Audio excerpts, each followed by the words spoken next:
Long before the first rays of dawn are seen in the Judean mountains, pious Jews make their way towards the western wall in preparation for the sunrise prayer service.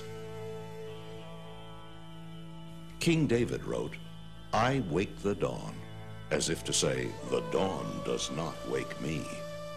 3,000 years later, his words live in the hearts of his people.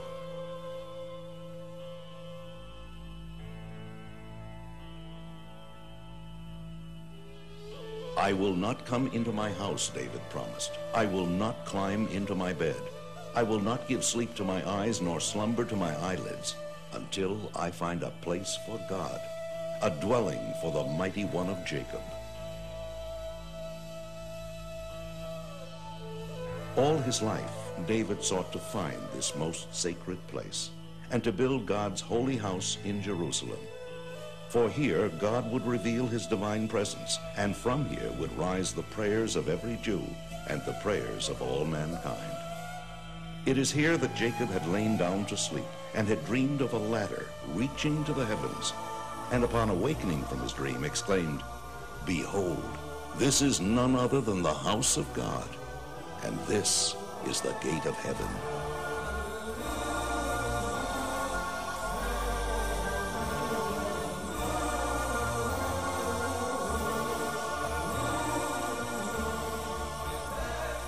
For nearly 2,000 years, the Holy Temple has lain in ruins. What was this place that eternally inspires the hearts of the Jewish people? That a mere outer wall surrounding the Temple Mount, a wall not even of the temple itself, should be held in such awe and treated with such abiding love. It was not simply a huge synagogue as so many people assume. The Holy Temple was a unique structure, the one house of the one God, unlike any other edifice on earth.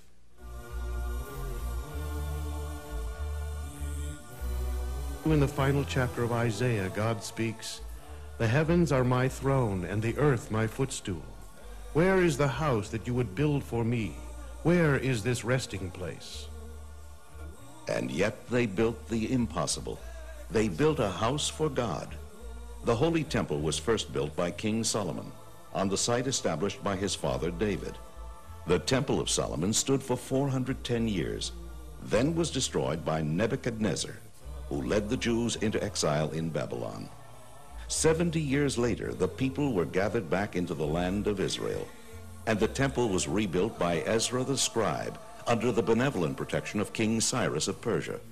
Again, the temple stood as the center of Jewish life, this time for 420 years, through the desecration by the Syrian Greek armies of Antiochus and the subsequent rededication by the Maccabees, through the tyrannical reign of Herod, the ex-Roman slave who ultimately became king over the Jewish people.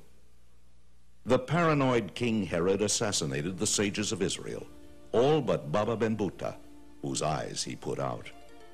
Seized by terror and guilt over what he had done, he sought advice from Ben Buta as to how he could atone for his monstrous sins. "You have extinguished the light of the world," Ben Buta told him, "and so you must rekindle the light of the world by restoring and beautifying the Holy Temple." King Cyrus had prevented the Jews from rebuilding the temple in all of its original size and elegance. But now the repentant Herod restored much of its former glory. The Talmud teaches that one who never saw the temple as rebuilt by Herod has never seen a beautiful building. And the mystical teachings of Judaism say further that since the day the temple was destroyed, man has not seen at all. For with the destruction of the temple, the gift of sight that God gave mankind was dimmed.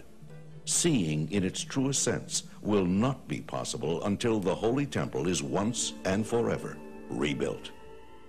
To understand something of the extraordinary greatness of the Holy Temple, we must go back to its beginnings, its first roots in the wilderness of Sinai during the 40 years that God led the Jews through the desert after the Exodus from Egypt.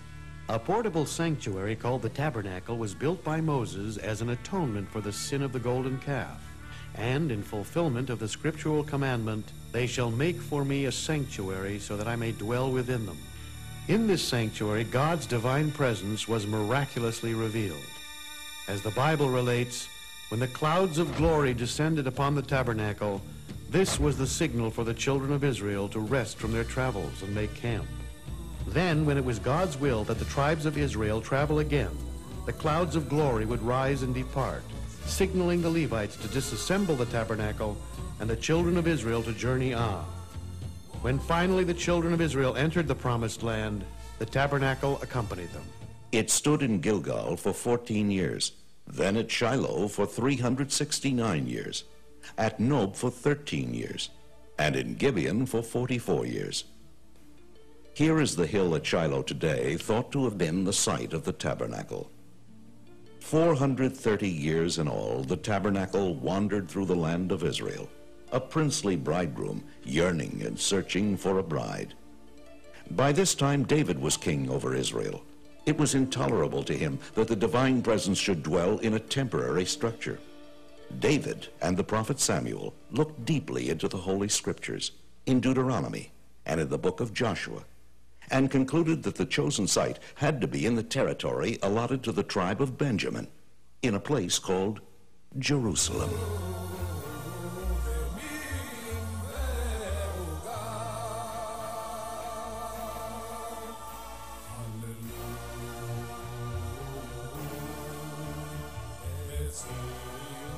From the moment King Solomon built the Holy Temple and consecrated it, Jerusalem became the focal point for the soul of every Jew for all time. God no longer dwelled in a tent. The divine presence had taken up permanent residence in a great and glorious house of stone. The portable tabernacle was built primarily of overlaid wood and stretched cloth, both originating as plant life. But the temple had to be built entirely of stone. Since this was to be the permanent dwelling place of the godly light in this physical world, the light had to permeate the world down to its lowest aspect, inanimate matter, stone. Stones of all shapes, sizes, and qualities were utilized in the construction. The largest stone known to have been used weighs more than 400 tons. The stones used for the great altar had to be hewn without the aid of an iron tool, yet had to be as smooth as polished glass.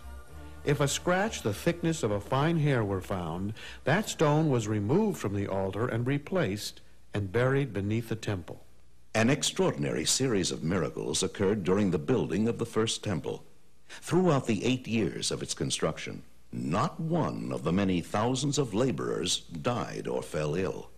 But then, when the construction was completed, all the workers fell dead.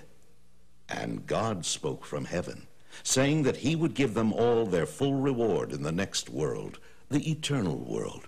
This so that the kings and rulers of other lands would not use these same workers for their own buildings and boast that those who built the house of God now work for us. The sages of Israel report in the Mishnah that the Temple Mount measured exactly 500 cubits by 500 cubits, which is approximately 1,000 feet by 1,000 feet. The great inner building of the temple was called the Heichal.